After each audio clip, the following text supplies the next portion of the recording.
Salut tout le monde, j'espère que vous allez bien. Situation l'oblige, je suis encore dans mon véhicule pour faire cette vidéo-là parce que je veux encore étirer la série de une vidéo par jour depuis le début de la création de la chaîne. Fait qu'on force, même si on n'a pas nécessairement le temps, même si on peut pas tout le temps, on réussit toujours à trouver un moyen de faire du contenu sur cette chaîne-là. Fait que si c'est nouveau, je t'invite à t'abonner, c'est le bouton rouge au bas de l'écran, c'est grave, ça fait plaisir. On est une des rares chaînes francophones à parler du Canadien de Montréal et de la Ligue nationale en général. Je veux qu'on revienne sur la victoire du Canadien de Montréal par la marque de 2-1 contre les Flames de Calgary. Je pense qu'on commence à avoir leur numéro, leur logo de tatoué à quelque part sur le cœur, sur leur sur notre chandail, peu importe. Ça va vraiment bien contre les Calgary Flames. Puis je vais pas trop prendre de temps aujourd'hui. Avec vous autres, je pense que vous avez déjà pas mal tout vu la partie. Je veux vraiment juste surligner les highlights de cette rencontre-là. Premièrement, je crois que je veux absolument commencer par Juraj Slafkovský. Je pense que ça a été son meilleur match en carrière. C'est sûr qu'il n'y a pas une longue carrière. Hein? Fait que depuis le début de la saison, c'est sûr et certain que c'est facile de dire « Ah, celle-là, c'est son meilleur match en carrière. » Parce que veut pas.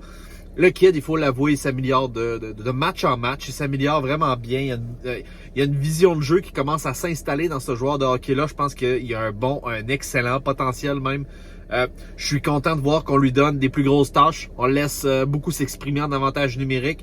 Je suis content également qu'il prend beaucoup de lancers, beaucoup plus impliqué physiquement avec la rondelle, capable de gagner des batailles à 1 contre 1. On voit ça du Juraj Slafkovský et j'adore ça. Je sais pas ce que vous en pensez, guys. Mais dans le fond, le match d'hier, vous allez voir cette vidéo-là demain, mais dans le fond, ça va être 2 jours avant, parce que, en tout cas, peu importe, là, mais tout ça pour dire, aujourd'hui, la vidéo va sortir demain, fait que c'est pour ça. Mais le match d'hier, dans le fond, contre Calgary Flames, Juraj nous a servi du beau jeu, man. Il est allé gagner des batailles à 1 contre 1 le long des rampes. D'ailleurs, c'est comme ça qu'il est capable de feeder Josh Anderson pour qu'il puisse marquer son but. Le seul but de la rencontre, d'ailleurs, même si on a gagné pas en prolongation, on a gagné en tir de barrage. Bref, Juraj Slafkovský, probablement son meilleur match depuis le début de la saison. J'ai également adoré le match de Josh Anderson. Il faut le dire également, quand il y a des joueurs qui fonctionnent bien, hein, il faut le dire, Joel Edmondson, je sais que je frappe dessus avec un marteau depuis quelques matchs. Si on est capable de frapper dessus, des fois il faut le flatter quand ça va bien. J'ai adoré son match d'hier. Il a bloqué énormément de lancers. Il a donné une chance aux Canadiens défensivement de garder un match très très serré. Il faut le dire. Joel Edmondson jouait un excellent match. J'espère que ça va se poursuivre parce qu'on s'entend, là, il y a quelques matchs à rattraper selon moi pour regagner la confiance, regagner le rythme. Par contre, comme je vous ai dit, c'est dans la bonne direction. Il est en train de remplacer le rôle que Savard n'a pas présentement. D'ailleurs, Savard, c'est tombé aujourd'hui. Savard ainsi que notre centre, Sean Monahan, vont être off pendant les 3 prochaines semaines. De ce que j'ai compris, Drouin est healthy scratch présentement encore. Il serait prêt à jouer, mais il est healthy scratch. Excellent match de la part de Mike Hoffman. Un autre, ça aussi. Si t'es bon pour critiquer les joueurs puis être, d'être féroce avec, il faut que tu sois capable de leur donner des nananes de temps en temps. Il faut que tu sois capable de leur dire, regarde, ils ont mal joué, là, ils ont bien joué. Il faut que tu sois capable de le dire. Mike Hoffman, même s'il a connu un début de saison difficile, 10 premiers matchs, 12 premiers matchs horribles, commence à trouver son rythme. 2-3 matchs avant qu'il se blesse et puis maintenant, il a recommencé. Il est sur un excellent pace. Il va bien pour de vrai. Je trouve qu'il y a des excellents flashs à l'attaque. Seul point négatif, je trouve qu'encore qu'il donne... il fait des passes à l'aveuglette des fois, à la petite spinorama ou des passes qui n'ont aucun crise de sens encore. Des fois, c'est pas tout à fait clair ce que fait Hoffman. Ça a l'air beau dans sa tête, mais c'est pas terrible en réalité. J'aimerais ça qu'il s'ajuste un petit peu. Mais sinon, je trouve que depuis son retour au jeu, il est très bien. Il est excellent. Il joue un bon hockey, il faut absolument le dire. Un que je voudrais qu'il développe son game un petit peu, c'est Dadonov. Plus beaucoup de patience pour Dadonov présentement. Écoute, si tu veux faire jouer à la place de Dadonov, c'est sûr que t'es limité en tabarnak. On commence à avoir beaucoup de blessés et on semble pas vouloir faire jouer Jonathan Drouin. Ah, man, Dadonov, sérieux, pour que ce gars-là, il joue, steady présentement, faut vraiment qu'on soit low, man. Faut vraiment qu'on ait calissement rien d'autre à vouloir crisser pour qu'on garde Dadonov dans l'alignement. Je ne comprends pas, sérieusement. Présentement, il apporte. Je veux dire, ce joueur-là, depuis le début de la saison, les seuls bons flashs qu'il a eu, c'est quand il était rapide, puis il est bon en contre-attaque. Il travaille très bien en contre-attaque parce qu'il est rapide, force des jeux.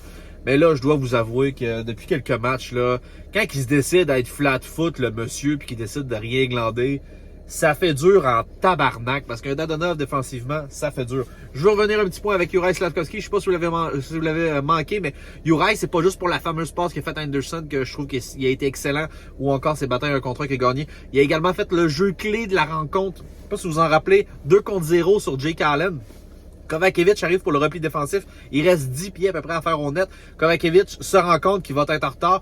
Décide de laisser un petit peu aller les patins. Vous irez voir la reprise, c'est de toute beauté. Juraj patine en arrière de lui, décide de pogner son bâton puis de lui donner une pousse. Puis c'est cette poussée-là qui va permettre à Kovacevic d'annuler le tir de Kadri qui est arrivé à un pied du net devant Jake Allen. Un but qui aurait fort probablement rentré. Donc, Juraj Slafkovský qui fait un excellent jeu de pousser le gars avec son bâton pour lui donner un élan. Bref, il était tout feu tout flamme dans ce match-là. Quel match de Jake Allen également. Ça aussi, je pense que c'est un gars qui a été écorché durant les derniers matchs. Faut le reconnaître, il a joué un excellent match lors du match contre les Flames. Quoi d'autre match, je veux dire. Ah oui, on peut pas passer à côté du fait que il y a eu beaucoup de blessés dans ce match-là. Il y a eu un gars qui a été atteint du côté des Flames d'un tir puissant de Nick Suzuki. Il a sorti, là, il a eu un petit panorama de la tête. J'ai pas eu de nouvelles dans son cas. Nazem Kadri également a été victime d'une collision accidentelle avec Nick Suzuki, c'est ce que je crois. Il a comme fait l'hélicoptère. Nick Suzuki a pogné un 2 pour interférence, mais bon, peu importe. Kadri est revenu dans la rencontre, pas de problème. Et Caulfield qui, lui, a fait un contact. Il y a eu un contact assez brusque quand même avec la tête en zone défensive lorsqu'il voulait relancer l'attaque avec... c'est Lewis qui lui a foncé dedans. Contact sévère de Cole Caulfield. Bonne nouvelle aujourd'hui. Il était du voyage pour les Sénateurs d'Ottawa. Fait que, ouais, c'est ça. On peut pas passer sur le silence que c'était la première fois que Cole Caulfield se faisait vraiment geler, je pense. Par contre, c'était un contact accidentel. On l'a vu, il y a personne qui a droppé à ce moment-là. Il y a eu un combat de Pezzetta, si je me rappelle bien aussi. C'était-tu cette soirée-là? Pezzetta, vois-tu, plus j'en parle, moins je suis sûr. Mais en tout cas, je pense que Ped s'est battu. Fait un beau knockdown. Et Arbor Xhekaj voulait complètement couper la tête à tout le monde. On aime ça de même, on garde ça comme ça. Prochain match du Canadien, c'est contre les Sénateurs d'Ottawa. Ça se trouve à être demain. Au moment où vous écouterez cette vidéo-là, ça va être ce soir. Je veux juste que le Canadien continue sur cette lancée-là. Il y a beaucoup de gens qui commencent à laisser tomber. Il y a beaucoup de statistiques qui sortent de plus en plus. Entre autres, quand j'écoute les lives à Frank Wells, je peux pas m'empêcher de regarder ça. Il y a beaucoup de gens qui disent qu'on a plus de chances de repêcher Connor Bedard que d'accéder aux séries. Une affaire comme 5% Connor Bedard, 3% de faire les séries. Un truc de même selon les statistiques avancées. Moi, la seule affaire que j'ai à vous dire, c'est qu'hier, j'ai pas vu une équipe qui avait renoncé ne serait-ce qu'une seule seconde à faire les séries. OK? Puis, je sais pas si c'est parce que je suis un die-hard fan du Canadien, mais j'aime beaucoup mieux voir mon club gagner. Je pense que quand on fait des choses bien, quand on fait les bonnes choses, on s'arrange pour avoir le sort de notre côté. Donc, c'est ça que j'avais à dire là-dessus. Donc, je crois que si on fait les choses bien, les belles choses vont arriver. Pas à forcer pour faire des défaites ou peu importe. Le Canadien, il n'a pas renoncé depuis le début de l'année et je souhaite qu'il continue à donner des beaux matchs comme on a eu hier. C'était vraiment pas un match pour les cardiaques. Okay? C'était vraiment excellent du début jusqu'à la fin. J'espère que vous avez apprécié cette vidéo-là, guys. Ça fait déjà 8 minutes. Je parle déjà depuis un petit peu trop longtemps, je pense, mais j'avais tellement de choses à dire sur ce match, même si je pensais que ça allait être quick. J'espère que vous avez apprécié la vidéo, guys. On se retrouve pour une prochaine.